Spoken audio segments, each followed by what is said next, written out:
আজ আমার বয়স ২৭ মাত্র। এই জীবনটা না দৈর্ঘ্যের হিসাবে বড়, না গুণের হিসাবে। তবু ইহার একটু বিশেষ মূল্য আছে। ইহা সেই ফুলের মতো যাহার বুকের উপরে ভ্রমর আসিয়া বসিয়াছিল, এবং সেই পদক্ষেপের ইতিহাস তাহার জীবনের মাঝখানে ফলের মতো গুটি ধরিয়া উঠিয়াছে। সেই ইতিহাসটুকু আকারে ছোট, তাহাকে ছোট করিয়াই লিখিব। ছোটকে যাহারা সামান্য বলিয়া ভুল করেন না তাহারা ইহার রস বুঝিবেন। কলেজে যতগুলো পরীক্ষা পাস করিবার সব আমি চুকাইয়াছি। ছেলেবেলায় আমার সুন্দর চেহারা লইয়া পণ্ডিতমশায় আমাকে শিমুল ফুল ও মাকাল ফলের সহিত তুলনা করিয়া বিদ্রূপ করিবার সুযোগ পাইয়াছিলেন। ইহাতে তখন বড় লজ্জা পাইতাম, কিন্তু বয়স হইয়াই কথা ভাবিয়াছি, যদি জন্মান্তর থাকে তবে আমার মুখে সুরূপ এবং পণ্ডিতমশায়দের মুখে বিদ্রূপ আবার যেন অমনি করিয়াই প্রকাশ পায়। আমার পিতা এককালে গরিব ছিলেন। ওকালতি করিয়া তিনি প্রচুর টাকা রোজগার করিয়াছেন, ভোগ করিবার সময় নিমেষমাত্রও পান নাই। মৃত্যুতে তিনি যে হাঁফ ছাড়িলেন সেই তার প্রথম অবকাশ। আমার তখন বয়স অল্প, মার হাতেই আমি মানুষ। মা গরিবের ঘরের মেয়ে, তাই আমরা যে ধনী এ কথা তিনিও ভোলেন না, আমাকে ভুলিতে দেন না। শিশুকালে আমি কোলে কোলেই মানুষ বোধ করি, সেই জন্য শেষ পর্যন্ত আমার পুরাপুরি বয়সী হইল না। আজও আমাকে দেখিলে মনে হইবে, আমি অন্নপূর্ণার কোলে গজাননের ছোট ভাইটি। আমার আসল অভিভাবক আমার মামা।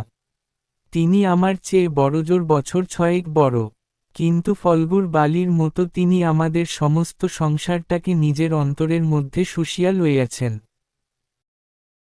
তাহাকে না খুঁড়িয়া এখানকার এক গণ্ডূষও রস পাইবার জো নাই।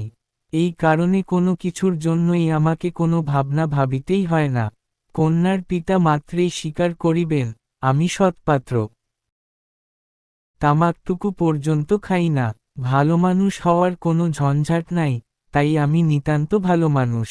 মাতার আদেশ মানিয়া চলিবার ক্ষমতা আমার আছে বস্তুত, না মানিবার ক্ষমতা আমার নাই। অন্তঃপুরের শাসনে চলিবার মতো করিয়াই আমি প্রস্তুত হইয়াছি। যদি কোনো কন্যা স্বয়ম্বরা হন তবে এই সুলক্ষণটি স্মরণ রাখিবেন। অনেক বড় ঘর হইতে আমার সম্বন্ধ আসিয়াছিল। কিন্তু মামা, যিনি পৃথিবীতে আমার ভাগ্যদেবতার প্রধান এজেন্ট, বিবাহ সম্বন্ধে তার একটা বিশেষ মতো ছিল। ধনীর কন্যা তার পছন্দ নয়। আমাদের ঘরে যে মেয়ে আসিবে সে মাথা হেঁট করিয়া আসিবে, এই তিনি চান। অথচ টাকার প্রতি আসক্তি তার অস্থিমজ্জায় জড়িত। তিনি এমন বেহাই চান যাহার টাকা নাই অথচ যে টাকা দিতে কসুর করিবে না। যা হোক শোষণ করা চলিবে অথচ বাড়িতে আসিলে গুড়গুড়ির পরিবর্তে বাধা হুকায় তামাক দিলে যাহার নালিশ খাটিবে না। আমার বন্ধু হরিশ কানপুরে কাজ করে। সে ছুটিতে কলিকাতায় আসিয়া আমার মন উতলা করিয়া দিল। সে বলিল, ওহে, মেয়ে যদি বলো একটি খাসা মেয়ে আছে। কিছুদিন পূর্বেই এমএ পাস করিয়াছি। সামনে যত দূর পর্যন্ত দৃষ্টি চলে ছুটি ধু ধু করিতেছে। পরীক্ষা নাই, উমেদরি নাই, চাকরি নাই, নিজের বিষয়ে দেখিবার চিন্তাও নাই, শিক্ষাও নাই, ইচ্ছাও নাই। থাকিবার মধ্যেও ভিতরে আছেন মা এবং বাহিরে আছেন মামা। এই অবকাশের মরুভূমির মধ্যে আমার হৃদয়ে তখন বিশ্বব্যাপী নারীরূপের মরীচিকা দেখিতেছিল। আকাশে তাহার দৃষ্টি, বাতাসে তাহার নিঃশ্বাস, তরুমর্মরে তাহার গোপন কথা। এমন সময় হরিশ আসিয়া বলিল, মেয়ে যদি বলো তবে। আমার শরীর মন বসন্ত বাতাসে বকুলবনের নবপল্লবরাশির মতো কাঁপিতে কাঁপিতে আলোছা বুনিতে লাগিল। হরিশ মানুষটা ছিল রসিক, রস দিয়া বর্ণনা করিবার শক্তি তাহার ছিল, আর আমার মন ছিল তৃষার্ত। আমি হরিশকে বলিলাম, একবার মামার কাছে কথাটা পারিয়া দেখো। হরিশ আসর জমাইতে অদ্বিতীয়, তাই সর্বত্রই তাহার খাতির। মামাও তাহাকে পাইলে ছাড়িতে চান না। কথাটা তার বৈঠকে উঠিল। মেয়ের চেয়ে মেয়ের বাপের খবরটাই তাহার কাছে গুরুতর। বাপের অবস্থা তিনি যেমনটি চান তেমনি। এককালে ইহাদের বংশে লক্ষ্মীর মঙ্গলঘট ভরা ছিল, এখন তাহা শূন্য বলিলেই হয়, অথচ তলায় সামান্য কিছু বাকি আছে। দেশে বংশমর্যাদা রাখিয়া চলা সহজ নয় বলিয়া ইনি পশ্চিমে গিয়া বাস করিতেছেন। সেখানে গরিব গৃহস্থের মতোই থাকেন, একটি মেয়ে ছাড়া তার আর নাই, সুতরাং তাহারই পশ্চাতে লক্ষ্মীর ঘরটি একেবারে উপুর করিয়া দিতে দ্বিধা হইবে না। 2. এসব ভালো কথা, কিন্তু মেয়ের বয়স যে 15, তাই শুনিয়া মামার মন ভার হইল। বংশে তো কোনো দোষ নাই? না, দোষ নাই বাপ কোথাও তার মেয়ের যোগ্য বর খুঁজিয়া পান না। একে তো বরের হাট মহার্ঘ, তাহার পরে ধনুক ভাঙাপন, কাজেই বাপ কেবলই সবুর করিতেছেন কিন্তু মেয়ের বয়স সবুর করিতেছে না। বার যাই হোক, হরিশের সরস রসনার গুণ আছে। মামার মন নরম হইল, বিবাহের ভূমিকা অংশটা নির্বিঘ্নে সমাধা হইয়া গেল। কলিকাতার বাহিরে বাকি যে পৃথিবীটা আছে সমস্তটাকেই মামা আন্দামান দ্বীপের অন্তর্গত বলিয়া জানেন। জীবনে একবার বিশেষ কাজে তিনি কোন্নগর পর্যন্ত গিয়েছিলেন। মামা যদি মনু হইতেন তবে তিনি হাবড়ার পুল পার হওয়াটাকে তাহার সংহিতায় একেবারে নিষেধ করিয়া দিতেন। মনের মধ্যে ইচ্ছা ছিল, নিজের চোখে মেয়ে দেখিয়া আসিব। সাহস করিয়া প্রস্তাব করিতে পারিলাম না।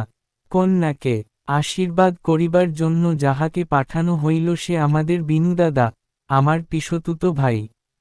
তাহার মতো রুচি এবং দক্ষতার পরে আমি 16 আনা নির্ভর করিতে পারি। বিনুদা ফিরিয়া আসিয়া বলিলেন, মন্দ নয় হে, খাঁটি সোনা বটে। বিনদাদার ভাষাটা অত্যন্ত আট, যেখানে আমরা বলি চমৎকার, সেখানে তিনি বলেন চলনসই। অতএব বুঝিলাম, আমার ভাগ্যে প্রজাপতির সঙ্গে পঞ্চশরের কোনো বিরোধ নাই। 2. বলা বাহুল্য, বিবাহ উপলক্ষে কন্যাপক্ষকেই কলিকাতায় আসিতে হইল। কন্যার পিতা শম্ভুনাথবাবু হরিশকে কত বিশ্বাস করেন তাহার প্রমাণ এই যে, বিবাহের 3 দিন পূর্বে তিনি আমাকে প্রথম চক্ষে দেখেন এবং আশীর্বাদ করিয়া যান। বয়স তার 40-এর কিছু এপারে বা ওপারে, চুল কাঁচা, গোফে পাক ধরিতে আরম্ভ করিয়াছে মাত্র। সুপুরুষ বটে, ভিড়ের মধ্যে দেখিলে সকলের আগে তার উপরে চোখ পড়িবার মতো চেহারা। আশা করি আমাকে দেখিয়া তিনি খুশি হইয়াছিলেন। বোঝা শক্ত, কেননা তিনি বড়ই চুপচাপ। যে দুটি একটি কথা বলেন যেন তাহাতে পুরা জোর দিয়া বলেন না। মামার মুখ তখন অনর্গল ছুটিতেছিল ধনে মানে আমাদের স্থান যে শহরের কারো চেয়ে কম নয়, সেইটেকেই তিনি নানা প্রসঙ্গে প্রচার করিতেছিলেন। শম্ভুনাথবাবু এ কথায় একেবারে যোগী দিলেন না, কোনো ফাঁকে একটা হু বা হ্যাঁ কিছুই শোনা গেল না। আমি হইলে দমিয়া যাইতাম, কিন্তু মামারে দমানো শক্ত। তিনি শম্ভুনাথবাবুর চুপচাপ ভাব দেখিয়া ভাবিলেন, লোকটা নিতান্ত নির্জীব, একেবারে কোনো তেজ নাই। বেহাই সম্প্রদায়ের আর যাই থাক, তেজ থাকাটা দোষের, অতএব মামা মনে মনে খুশি হইলেন। শম্ভুনাথবার যখন উঠিলেন তখন মামা সংক্ষেপে উপর হইতেই তাকে বিদায় করিলেন, গাড়িতে তুলিয়া দিতে গেলেন না। পণ সম্বন্ধে দুই পক্ষে পাকাপাকি কথা ঠিক হইয়া গিয়াছিল। মামা নিজেকে অসামান্য চতুর বলিয়াই অভিমান করিয়া থাকেন। কথাবার্তায় কোথাও তিনি কিছু ফাঁক রাখেন নাই। টাকার অঙ্ক তো স্থির ছিলই, তারপরে গহন কত ভরির এবং সোনা কত দরের হইবে সেও একেবারে বাধাবাধি হইয়া গিয়াছিল। আমি নিজে এ সমস্ত কথার মধ্যে ছিলাম না, জানিতাম না দেনা পাওনা কি স্থির হইল। মনে জানিতাম, এই স্থূল অংশটাও বিবাহের একটা প্রধান অংশ, এবং সে অংশের ভার যার উপরে তিনি এক কড়াও ঠকিবেন না। বস্তুত, আশ্চর্য পাকা লোক বলিয়া মামা আমাদের সমস্ত সংসারের প্রধান গর্বের সামগ্রী। যেখানে আমাদের কোনো সম্বন্ধ আছে সেখানে সর্বত্রই তিনি বুদ্ধির লড়াইয়ে জিতিবেন, এ একেবারে ধরা কথা। এই জন্য আমাদের অভাব না থাকিলেও এবং অনাপক্ষের অভাব কঠিন হইলেও জিতিব। আমাদের সংসারের এই যে দিহাতে যে বাচুক আর যে মরুক। গায়ে হলুদ অসম্ভব রকম ধুম করিয়া গেল। বাহক এত গেল যে তাহার আদম শুমারি করিতে হইলে কেরানি রাখিতে হয়। তাহাদিগকে বিদায় করিতে অপর পক্ষকে যে নাকাল হইতে হইবে, সেই কথা স্মরণ করিয়া মামার সঙ্গে মা একযোগে বিস্তর হাসিলেন। ব্যান্ড, বাঁশি, শখের কনসার্ট প্রভৃতি যেখানে যত প্রকার উচ্চ শব্দ আছে সমস্ত একসঙ্গে মিশাইয়া বর্বর কোলাহলের মত্তহস্তি দ্বারা সঙ্গীত সরস্বতীর পদ্মবন দলিত বিদলিত করিয়া আমি তো বিবাহ বাড়িতে গিয়া উঠিলাম আংটিতে হারেতে জড়ি জহরতে আমার শরীর যেন গহনার দোকান নিলামে চড়িয়াছে বলিয়া বোধ হইল তাহাদের ভাবি জামাইয়ের মূল্য কত সেটা যেন কতক পরিমাণে সর্বাঙ্গে স্পষ্ট করিয়া লিখিয়া ভাবি শ্বশুরের সঙ্গে মোকাবিলা করিতে চলিয়াছিলাম। মামা বিবাহ বাড়িতে ঢুকিয়া খুশি হইলেন না। একে তো উঠানটাতে বরযাত্রীদের জায়গা সংকুলান হওয়াই শক্ত, তাহার পরে সমস্ত আয়োজন নিতান্ত মধ্যম রকমের। ইহার পরে শম্ভুনাথবাবুর ব্যবহারটাও নেহাত ঠান্ডা। তার বিনয়টা অজস্র নয়, মুখে তো কথাই নাই, কোমরে চাদর বাঁধা, গলা ভাঙা, টাক পরা, মিশ কালো এবং বিপুল শরীর। তার একটি উকিল বন্ধু যদি নিয়ত হাত জোর করিয়া মাথা হেলাইয়া নম্রতার স্মিতহাস্যে ও গদগদ বচনে কনসার্ট পার্টির করতাল বাজিয়ে হইতে শুরু করিয়া বড়কর্তাদের প্রত্যেককে বার প্রচুররূপে অভিষিক্ত করিয়া না দিতেন তবে গোড়াতেই এটা এস্পার ওপার হইত। আমি সভায় বসিবার কিছুক্ষণ পরেই মামা শম্ভুনাথবাবুকে পাশের ঘরে ডাকিয়া লইয়া গেলেন। কি কথা হইল জানি না, কিছুক্ষণ পরেই শম্ভুনাথবাবু আমাকে আসিয়া বলিলেন, বাবাজি, একবার এই দিকে আসতে হচ্ছে। ব্যাপারখানা এই, সকলের না হোক, কিন্তু কোনো কোনো মানুষের জীবনের একটা কিছু লক্ষ্য থাকে। মামার একমাত্র লক্ষ্য ছিল, তিনি কোনোমতেই কারো কাছে ঠকিবেন না। তার ভয়ে তার বেহাই তাকে গহনায় ফাঁকি দিতে পারেন, বিবাহকার্য শেষ হইয়া গেলে সে ফাঁকির আর প্রতিকার চলিবে না। বাড়িভাড়া সওগাত লোক বিদায় প্রভৃতি সম্বন্ধে যেরকম টানাটানির পরিচয় পাওয়া গেছে তাহাতে মামা ঠিক করিয়াছিলেন দেওয়াথোয়া সম্বন্ধে এই লোকটির শুধু মুখের কথার উপর ভর করা চলিবে না। সেই জন্য বাড়ির সেকরাকে শুদ্ধ সঙ্গে আনিয়াছিলেন। পাশের ঘরে গিয়া দেখিলাম, মামা এক তক্তপোষে এবং সেকরা তাহার দাড়িপাল্লা কষ্টিপাথর প্রভৃতি লইয়া মেঝেও বসিয়া আছে। শম্ভুনাথবাবু আমাকে বলিলেন, তোমার মামা বলিতেছেন বিবাহের কাজ শুরু হইবার আগেই তিনি কনের সমস্ত গহনা যাচাই করিয়া দেখিবেন, ইহাতে তুমি কি বল? আমি মাথা হেঁট করিয়া চুপ করিয়া রহিলাম। মামা বলিলেন, ও আবার কি বলিবে? আমি যা বলিব তাই হইবে। শম্ভুনাথবাবু আমার দিকে চাহিয়া কহিলেন, সেই কথা তবে ঠিক? উনি যা বলিবেন তাই হইবে? এ সম্বন্ধে তোমার কিছুই বলিবার নাই? আমি একটু ঘাড় নাড়ার ইঙ্গিতে জানাইলাম, এসব কথায় আমার সম্পূর্ণ অনধিকার। আচ্ছা তবে বসো, মেয়ের গা হইতে সমস্ত গহনা খুলিয়া আনিতেছি। এই বলিয়া তিনি উঠিলেন। মামা বলিলেন, অনুপম এখানে কি করিবে? ও সভায় গিয়া বসুক। শম্ভুনাথ বলিলেন, না, সভায় নয়, এখানেই বসিতে হইবে। কিছুক্ষণ পরে তিনি একখানা গামছায় বাঁধা গহনা আনিয়া তক্তপোষের উপর মেলিয়া ধরিলেন। সমস্তই তাহার পিতামহীদের আমলের গহনা, হাল ফ্যাশনের সূক্ষ্ম কাজ নয়, যেমন মোটা তেমনি ভারী। সেকরা গহনা হাতে তুলিয়া লইয়া বলিল, এ আর দেখিব কি? ইহাতে খাদ নাই, এমন সোনা এখনকার দিনে ব্যবহারই হয় না। এই বলিয়া সে মোকরমুখা মোটা একখানা বালায় একটু চাপ দিয়া দেখাইল, তাহা বাকিয়া যায়। মামা তখনই নোটবইয়ে গহনাগুলির ফর্দ টুকিয়া লইলেন, পাছে যাহা দেখানো হইল তাহার কোনোটা কম পড়ে। হিসাব করিয়া দেখিলেন, গহনা যে পরিমাণ দিবার কথা এগুলি সংখ্যায়, দরে এবং ভারে তার অনেক বেশি। গহনাগুলির মধ্যে একজোড়া ইয়ারিং ছিল। শম্ভুনাথ সেইটে সেকরার হাতে দিয়া বলিলেন, এইটে একবার পরখ করিয়া দেখো। সেকরা কহিল, ইহা বিলাতি মাল, ইহাতে সোনার ভাগ সামান্যই আছে। শম্ভুবাবু ইয়ারিং জোড়া মামার হাতে দিয়া বলিলেন, এটা আপনারাই রাখিয়া দিন। মামা সেটা হাতে লইয়া দেখিলেন, এই ইয়ারিং দিয়াই কন্যাকে তাহারা আশীর্বাদ করিয়াছিলেন। মামার মুখ লাল হইয়া উঠিল। দরিদ্র তাহাকে ঠকাইতে চাহিবে, কিন্তু তিনি ঠকিবেন না, এই আনন্দ সম্ভোগ হইতে বঞ্চিত হইলেন এবং তাহার উপরেও কিছু উপরি পাওনা জুটিল। অত্যন্ত মুখ ভার করিয়া বলিলেন, অনুপম, যাও, তুমি সভায় গিয়ে বসোগে। শম্ভুনাথবাবু বলিলেন, না, এখন সভায় বসিতে হইবে না, চলুন, আগে আপনাদের খাওয়াইয়া দিই।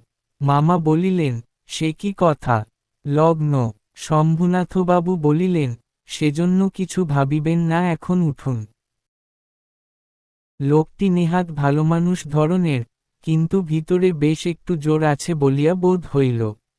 মামাকে উঠিতে হইল। বরযাত্রীদেরও আহার হইয়া গেল। আয়োজনের আড়ম্বর ছিল না, কিন্তু রান্না ভালো এবং সমস্ত বেশ পরিষ্কার পরিচ্ছন্ন বলিয়া সকলেরই তৃপ্তি হইল। বরযাত্রীদের খাওয়া শেষ হইলে শম্ভুনাথবাবু আমাকে খাইতে বলিলেন। মামা বলিলেন, সে কি কথা, বিবাহের পূর্বে বর খাইবে কেমন করিয়া? এ সম্বন্ধে মামার কোনো মতপ্রকাশকে তিনি সম্পূর্ণ উপেক্ষা করিয়া আমার দিকে চাহিয়া বলিলেন, তুমি কি বল, বসিয়া যাইতে দোষ কিছু আছে? মূর্তিমতী মাতৃ আজ্ঞা স্বরূপে মামা উপস্থিত, তার বিরুদ্ধে চলা আমার পক্ষে অসম্ভব। আমি আহারে বসিতে পারিলাম না। তখন শম্ভুনাথবাবু মামাকে বলিলেন, আপনাদিগকে অনেক কষ্ট দিয়াছি, আমরা ধনী নই, আপনাদের যজ্ঞ আয়োজন করিতে পারি নাই, ক্ষমা করিবেন। রাত হইয়া গেছে, আর আপনাদের কষ্ট বাড়াইতে ইচ্ছা করি না, এখন তবে। মামা বলিলেন, তা, সভায় চলুন, আমরা তো প্রস্তুত আছি। শম্ভুনাথ বলিলেন, তবে আপনাদের গাড়ি বলিয়া দিই? মামা আশ্চর্য হইয়া বলিলেন, ঠাট্টা করিতেছেন নাকি? শম্ভুনাথ কহিলেন, ঠাট্টা তো আপনিই করিয়া সারিয়াছেন, ঠাট্টার সম্পর্কটাকে স্থায়ী করিবার ইচ্ছা আমার নাই।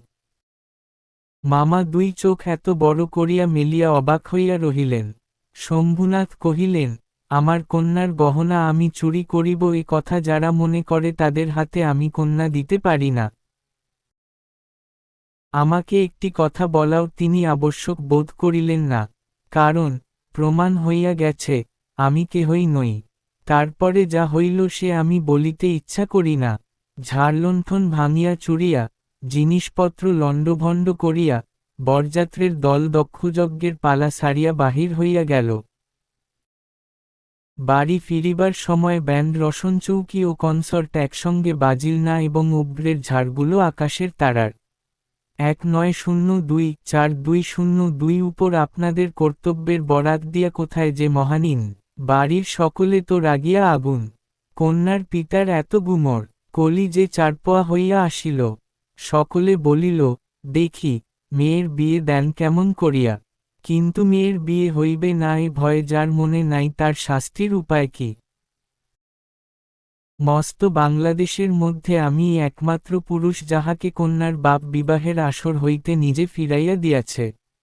এত বড় সৎপাত্রের কপালে এত বড় কলঙ্কের দাগ কোন নষ্ট গ্রহ এত আলো জ্বালাইয়া, বাজনা বাজাইয়া, সমারোহ করিয়া আঁকিয়া দিল?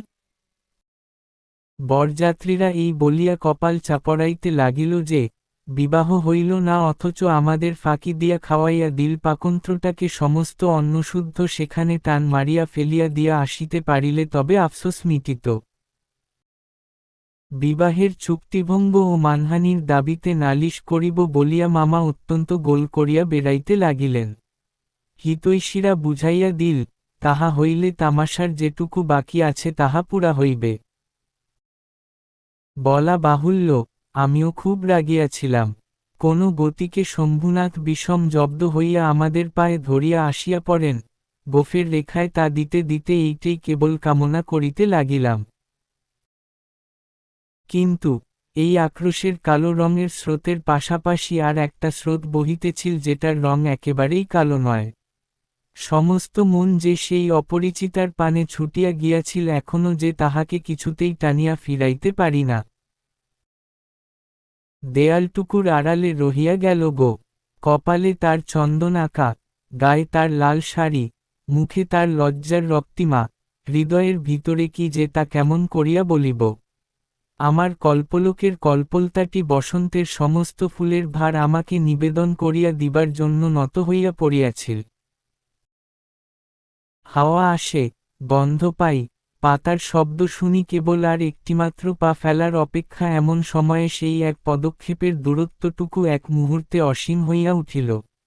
এতদিন যে প্রতি সন্ধ্যায় আমি বিনুদাদার বাড়িতে গিয়া তাহাকে অস্থির করিয়া তুলিয়াছিলাম। বিনুদার বর্ণনার ভাষা অত্যন্ত সংকীর্ণ বলিয়াই তার প্রত্যেক কথাটি স্ফুলিঙ্গের মতো আমার মনের মাঝখানে আগুন জ্বালিয়া দিয়াছিল। বুঝিয়াছিলাম মেয়েটির রূপ বড় আশ্চর্য, কিন্তু না দেখিলাম তাহাকে চোখে, না দেখিলাম তাহার ছবি, সমস্তই অস্পষ্ট হইয়া রহিল। বাহিরে তো সে ধরা দিলি না, তাহাকে মনেও আনিতে পারিলাম না। এইজন্য মন সেদিনকার সেই বিবাহসভার দেয়ালটার বাহিরে ভূতের মতো দীর্ঘনিশ্বাস ফেলিয়া বেড়াইতে লাগিল। হরিশের কাছে শুনিয়াছি, মেয়েটিকে আমার ফটোগ্রাফ দেখানো হইয়াছিল। পছন্দ করিয়াছে বইকি, না করিবার তো কোনো কারণ নাই। আমার মন বলে, সে ছবি তার কোনো একটি বাক্সের মধ্যে লুকানো আছে। একলা ঘরে দরজা বন্ধ করিয়া একদিন নিরালা দুপুরবেলায় সে কি সেটি খুলিয়া দেখে না? যখন ঝুঁকিয়া পড়িয়া দেখে তখন ছবিটির উপরে কি তার মুখের দুই ধার দিয়া এলোচুল আসিয়া পড়ে না? হঠাৎ বাহিরে কারো পায়ের শব্দ পাইলে সে কি তাড়াতাড়ি তার সুগন্ধ আঁচলের মধ্যে ছবিটিকে লুকাইয়া ফেলে না? দিন যায়, একটা বৎসর গেল, মামা তো লজ্জায় বিবাহ সম্বন্ধের কথা তুলিতেই পারেন না। মার ইচ্ছা ছিল, আমার অপমানের কথা যখন সমাজের লোকে ভুলিয়া যাইবে তখন বিবাহের চেষ্টা দেখিবেন। এদিকে আমি শুনিলাম সে মেয়ের নাকি ভালো পাত্র জুটিয়াছিল, কিন্তু সে পণ করিয়াছে বিবাহ করিবে না। শুনিয়া আমার মন পুলকের আবেশে ভরিয়া গেল। আমি কল্পনায় দেখিতে লাগিলাম, সে ভালো করিয়া খায় না, সন্ধ্যা হইয়া আসে, সে চুল বাঁধিতে ভুলিয়া যায়। তার বাপ তার মুখের পানে চা নাড়বেন, আমার মেয়ে দিনে দিনে এমন হইয়া যাইতেছে কেন? হঠাৎ কোনোদিন তার ঘরে আসিয়া দেখেন, এর দুই চক্ষু জলে ভরা। জিজ্ঞাসা করেন, মা, তোর কি হইয়াছে বল আমাকে। মেয়ে তাড়াতাড়ি চোখের জল মুছিয়া বলে, কই কিছুই তো হয়নি বাবা। বাপের এক মেয়ে যে বড় আদরের মেয়ে। যখন অনাবৃয়তির দিনে ফুলের কুড়িটির মতো মেয়ে একেবারে বিমর্ষ হইয়া পড়িয়াছে তখন বাপের প্রাণে আর সহিল না। তখন অভিমান ভাসাইয়া দিয়া তিনি ছুটিয়া আসিলেন আমাদের দ্বারে। তারপরে মনের মধ্যে সেই যে কালো রঙের ধারাটা বহিতেছে সে যেন কালো সাপের মতো রূপ ধরিয়া ফোঁস করিয়া উঠিল। সে বলিল, বেশ তো, আর একবার বিবাহের আসর সাজানো হোক, আলো জ্বলুক, দেশ বিদেশের লোকের নিমন্ত্রণ হোক, তারপরে তুমি বরের টোপর পায়ে দলিয়া দলবল লইয়া সভা ছাড়িয়া চলিয়া এসো। কিন্তু যে ধারাটি চোখের জলের মতো শুভ্র সে রাজহংসের রূপ ধরিয়া বলিল, যেমন করিয়া আমি একদিন দময়ন্তীর পুষ্পবনে গিয়াছিলাম, তেমনি করিয়া আমাকে একবার উড়িয়া যাইতে দাও, আমি বীরহিণীর কানে কানে একবার সুখের খবরটা দিয়া আসি গে। তারপরে দুঃখের রাত পোহাইল, নববর্ষার জল পড়িল, ম্লান ফুলটি মুখ তুলিল, এবারে সেই দেয়ালটার বাহিরে রহিল সমস্ত পৃথিবীর আর সবাই, আর ভিতরে প্রবেশ করিল একটিমাত্র মানুষ। তারপরে আমার কথাটি ফুরাল। কিন্তু কথা এমন করিয়া ফুরাইল না। যেখানে আসিয়া তাহা অফুরান হইয়াছে সেখানকার বিবরণ একটুখানি বলিয়া আমার এ লেখা শেষ করিয়া দিই। মাকে লইয়া তীর্থে চলিয়াছিলাম। আমার উপরেই ভার ছিল, কারণ মামা এবারেও হাবড়ার পুল পার হন নাই। রেলগাড়িতে ঘুমাইতেছিলাম, ঝাঁকানি খাইতে খাইতে মাথার মধ্যে নানা প্রকার এলোমেলো স্বপ্নের ঝুমঝুমি বাজিতেছিল। হঠাৎ একটা কোন স্টেশনে জাগিয়া উঠিলাম। আলোতে অন্ধকার মেশা সেও এক স্বপ্ন। কেবল আকাশের তারাগুলি চিরপরিচিত, আর সবই অজানা অস্পষ্ট। স্টেশনের দ্বীপ কয়টা খাড়া হইয়া দাঁড়াইয়া আলো ধরিয়া এই পৃথিবীটা যে কত অচেনা এবং যাহা চারিদিকে তাহা যে কতই বহু দূরে তাহাই দেখাইয়া দিতেছে। গাড়ির মধ্যে মা ঘুমাইতেছেন, আলোর নিচে সবুজ পর্দা টানা তোরঙ্গ বাক্স জিনিসপত্র সমস্তই কে কার ঘাড়ে এলোমেলো হইয়া রহিয়াছে, তাহারা যেন স্বপ্নলোকের উলটপালট আসবাব, সবুজ প্রদোষের মিটমিটে আলোতে থাকা এবং না থাকার মাঝখানে কেমন একরকম হইয়া পড়িয়া আছে। এমন সময়ে সেই অদ্ভুত পৃথিবীর অদ্ভুত রাত্রে কে বলিয়া উঠিল, শিগগির চলে আয়, এই গাড়িতে জায়গা আছে। মনে হইল যেন গান শুনিলাম। বাঙালি মেয়ের গলায় বাংলা কথা যে কি মধুর তাহা এমনি করিয়া অসময়ে অজায়গায় আচমকা শুনিলে তবে সম্পূর্ণ বুঝিতে পারা যায়। কিন্তু এই গলাটিকে কেবলমাত্র মেয়ের গলা বলিয়া একটি শ্রেণীভুক্ত করিয়া দেওয়া চলে না, এ কেবল একটি মানুষের গলা, শুনিলেই মন বলিয়া ওঠে, এমন তো আর শুনি নাই। চিরকাল গলার স্বর আমার কাছে বড় সত্য। রূপ জিনিসটি বড় কম নয়, কিন্তু মানুষের মধ্যে যাহা অন্তরতম এবং অনির্বচনীয়, আমার মনে হয় কণ্ঠস্বর যেন তারই চেহারা। আমি তাড়াতাড়ি গাড়ির জানালা খুলিয়া বাহিরে মুখ বাড়াইয়া দিলাম, কিছুই দেখিলাম না। প্ল্যাটফর্মের অন্ধকারে দাঁড়াইয়া গার্ড তাহার একচক্ষু লণ্ঠন নাড়িয়া দিল, গাড়ি চলিল, আমি জানলার কাছে বসিয়া রহিলাম।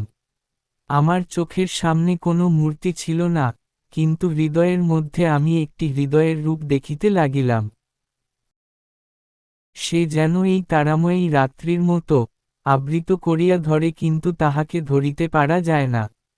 ওগো সুর, অচেনা কণ্ঠের সুর, এক নিমেষে তুমি যে আমার চিরপরিচয়ের আসনটির উপরে আসিয়া বসিয়াছ।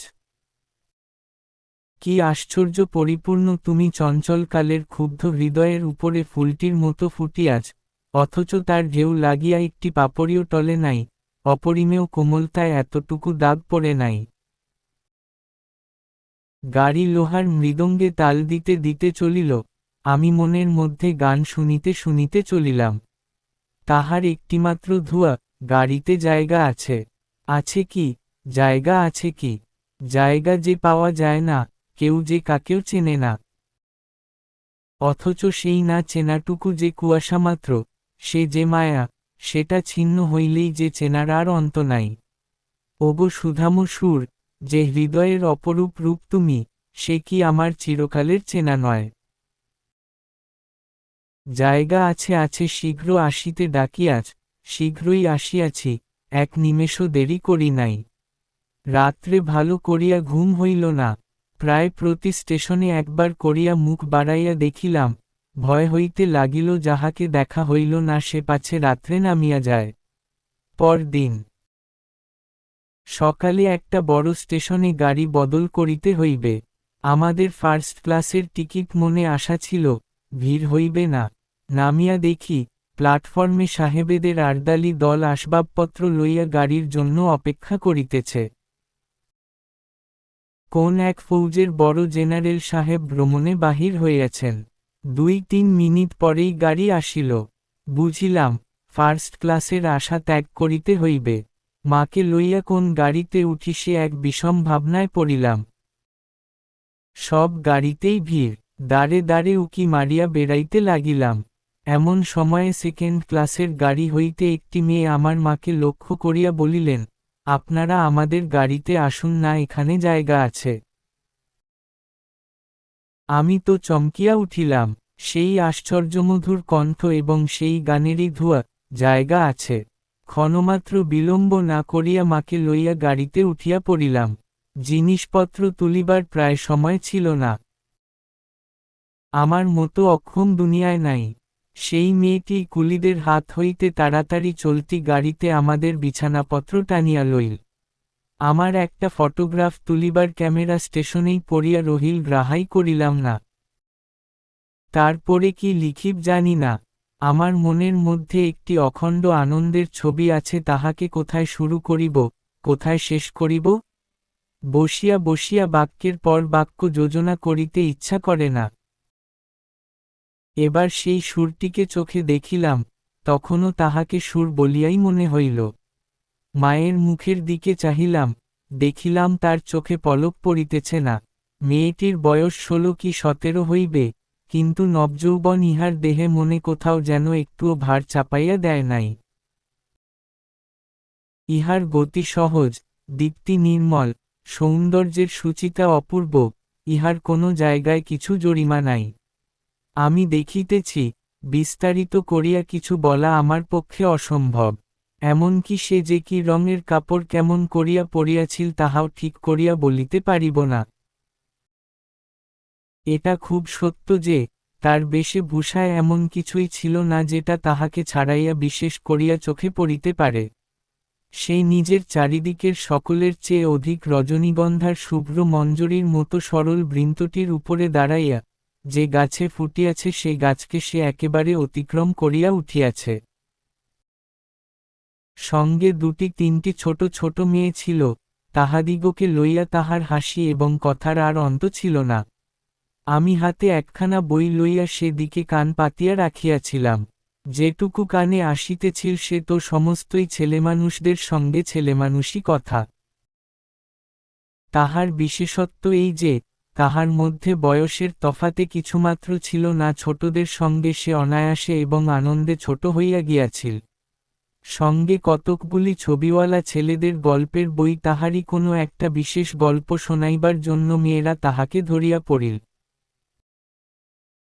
এই গল্প নিশ্চয় তারা ২০-২৫ বার শুনিয়াছে। মেয়েদের কেন যে এত আগ্রহ তাহা বুঝিলাম। সেই সুধাকণ্ঠের সোনার কাঠিতে সকল কথা যে শোনা হইয়া ওঠে।